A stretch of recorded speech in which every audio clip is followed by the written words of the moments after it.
এগরার সপ্তম শ্রেণীর পড়ুয়া অভিকা সাউ অ্যাথলেটিক দৌড় প্রতিযোগিতায় ক্ষেত্রীয় স্তরে সোনার মেডেল পেয়ে তাক লাগালো সকলকে।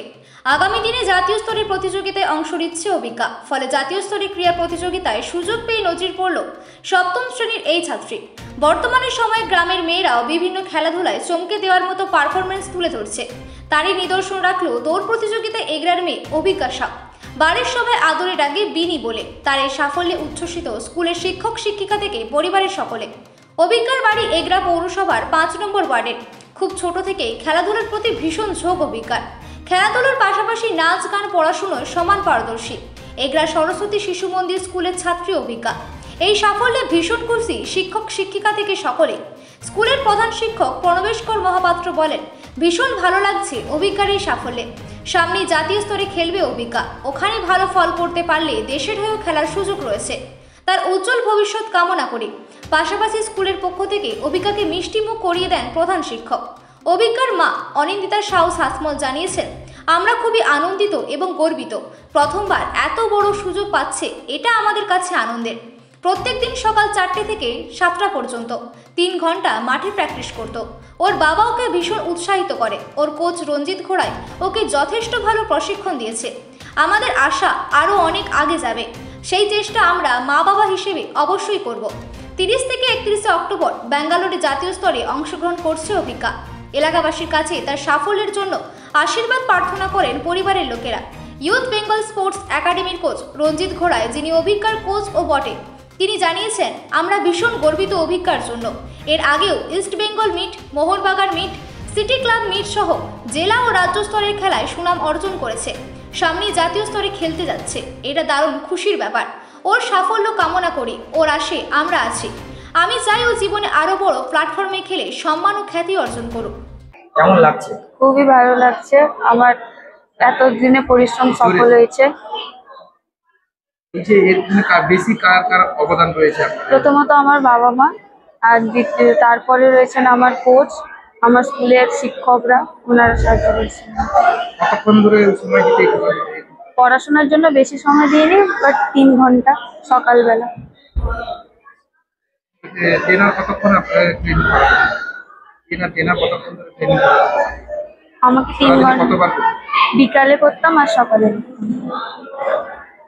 জাতীয় স্তরে সুযোগ পেলে এরপরে আগামী দিনে তুমি আর খেলাধুলো নিয়ে কি করতে চাও?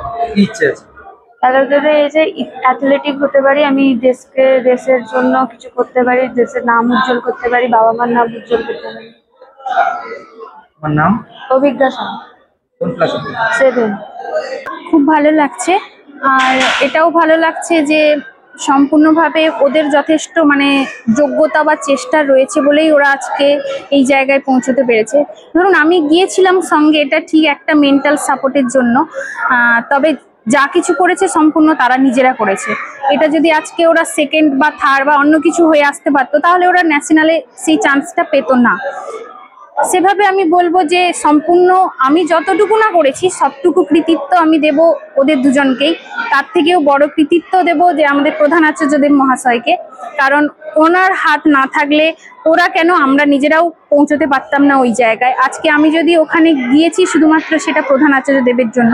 উনি অন্য কাউকেও পাঠাতে পারতেন, এবার সেখানে উনি আমাকে উপযুক্ত বা যোগ্য মনে করেছেন, তার জন্য পাঠিয়েছেন।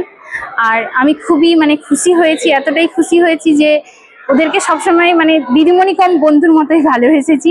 তো আমি ভীষণ হ্যাপি, এইটুকুই বলবো।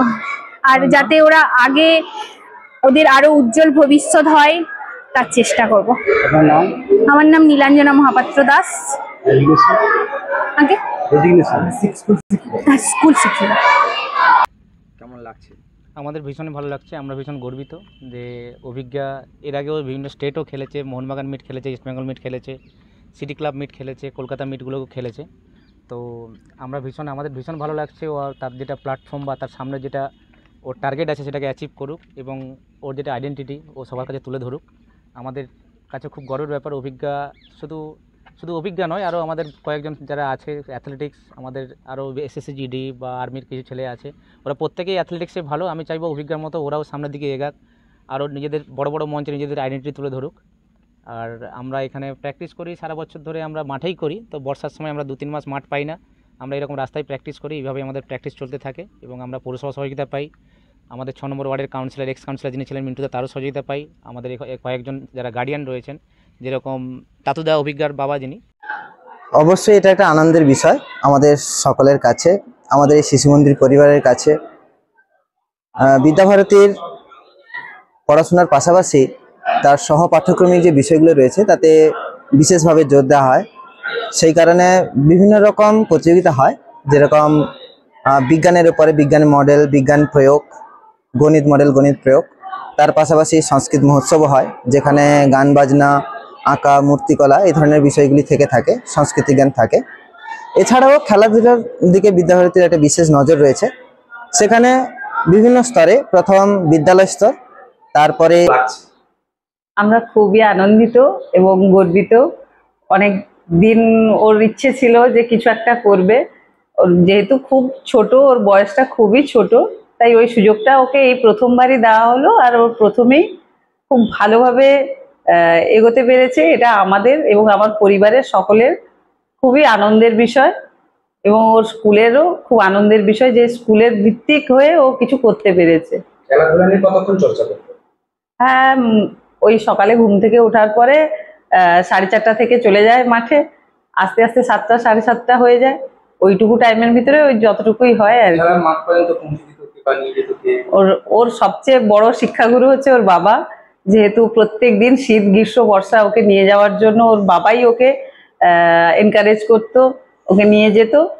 প্লাস যার কথা না বলেই নয়, যে যিনি মাঠের যিনি স্যার আছেন, রঞ্জিত ঘোড়াই মহাশয়,